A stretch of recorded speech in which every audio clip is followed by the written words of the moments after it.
I've got to warn you, I may well go off tangent. I will go off tangent. So we will get to West Ham stuff, but you might want to watch something else. Anyway, I'm late. I'm late, but it wasn't my fault. I know that's what everybody says, isn't it? But honestly, it wasn't my fault. B&Q were meant to come and collect something. If it was delivered, not a problem, because everybody just leaves everything on the doorstep these days, don't it? But I had to have it collected, and it was a door. For those of you who don't know, I've ransacked my house. I'm changing the floor, I'm changing the doors, I'm changing the kitchen. I've gone mad. I've ripped my house apart, and I'm gradually putting it back together, bit by bit, but not necessarily in sequential order. Anyway, so this door had to go back to B&Q. I get the email, we'll be there between 7 AM and 1600 hours, 4 o'clock. You know that, I don't know.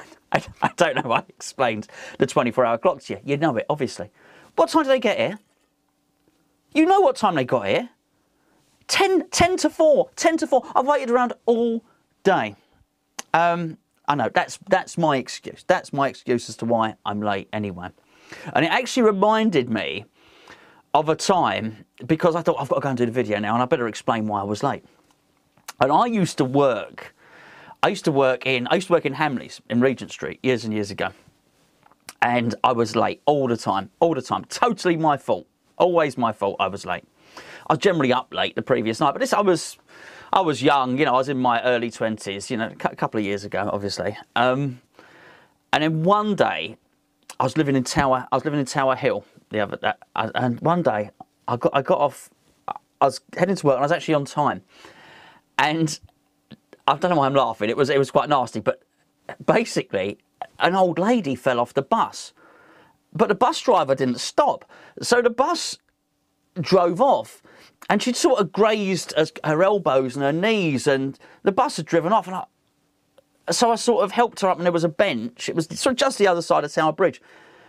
And I sat her down, and she was in a bad way, and I called an ambulance, and more people sort of came and joined and said, is she all right? So I waited there. The whole thing took about 25 minutes. So I was late for work. And I got to work, and the manager, his name was, actually, I probably can't say his name. The manager said, you're late. You're late again? I said, yeah. He said, well, why are you late? I said, well, what happened was I was actually early to work this morning, and then this old lady fell off a bus and she was injured and there was blood and stuff like that. And I just thought, well, somebody needs to stay with her. So I called an ambulance and I waited for the ambulance to come, and the paramedics came, and I left the lady in the hands of the paramedics, and that's why I'm late. And he said, that is the worst excuse I've ever heard in my life. And I got a written warning for it. But it was true anyway. Just saying. Just saying. It was my own fault because I've been late for months before. But the one time I was telling the truth, I got told off. Anyway, West Ham stuff. I did warn you. Fornals apologises to fans. He's got nothing to apologise for. El Fornicador has said, the feeling on Sunday was one of frustration because I think we did more than them in the game. Yeah, I guess we did, but they did defend well. We didn't do enough to win, obviously. They punished us for mistakes, and that's football. We apologise to our fans. I don't think this guy has any reason to apologise. He doesn't need to apologise. He's been great. I mean, he just gives maximum effort in every single game. I love him. You might not love him. I know a lot of you probably do. But he's committed to the cause. I was going to say he's West Ham. I don't mean he grew up in Canning Town and cut him open, he bleeds pie and mash. No. But he's one of these players that's come over from overseas, and he's really bought into the whole West Ham concept. He said, I'm proud because if we play like we did today, the other day, we'll be comfortable in achieving what we want at the end of the season. Yeah, I mean, that's obviously difficult. We discussed that yesterday, didn't we? Because it's going to be really hard now to try and... We need favours. They're playing tonight. I'll get this video uploaded. Manchester United playing Leicester tonight. Liverpool on Thursday. I think I've got it the right way around. Anyway, it's not his fault, really, is it? He put a beautiful crossover. And... what else did we have? Okay, this is the Lingard story. I don't know if you've heard this, but there are a few places, a few papers and a few news outlets who are running with the story that we won't be able to afford Jesse Lingard. I totally... This makes no sense whatsoever. Just because we're already paying his wages currently. Now, I believe he's on... The details are he's on £115,000 a week. Okay. Now, if we sign him, I think Jesse knows that we are not the type of club that's going to be able to pay £200,000 a week. We probably won't even be able to stretch to £150,000. He's going to be getting somewhere in the region of what he does currently. £100,000 a week, 115. We'll probably be able to give him about £130,000 a week. It'll be ratcheted up in terms of bonuses and achievable targets. But we've already shown that we're capable of paying that, even when the revenue stream and the income is at its lowest. It's a really, really funny one. I don't know where they got this one from, but I think there's two things. You know this. I've said this many occasions. The two things that are priority: Jesse Lingard and getting the striker in. And I just think we just get this deal done. I do wonder. I don't know if you've thought this as well. He's had a little dip, hasn't he? So it's 2 or 3 games. He's not been the Jesse Lingard that came in and was scoring goals for fun. I guess that's always going to happen. Nobody, particularly not somebody inherently who plays in an attacking midfield position, scores a goal a game. Well, they do. They're called Ronaldo or they're called Messi. So he was going to tail off at some point. Completely expected. I do hope it does sort of put paid to this talk. If there's one benefit from it, the downside, of course, is that we could have really done with a goal at the weekend. But if there's one benefit from it, it puts paid to this silly talk of 40 million to sign Jesse Lingard or something like that. Maybe that will be something. I'd prefer him to be scoring goals. I'd prefer us to be up in the top 4. But you know what? This is going to be a really, really interesting week, of which we play no part.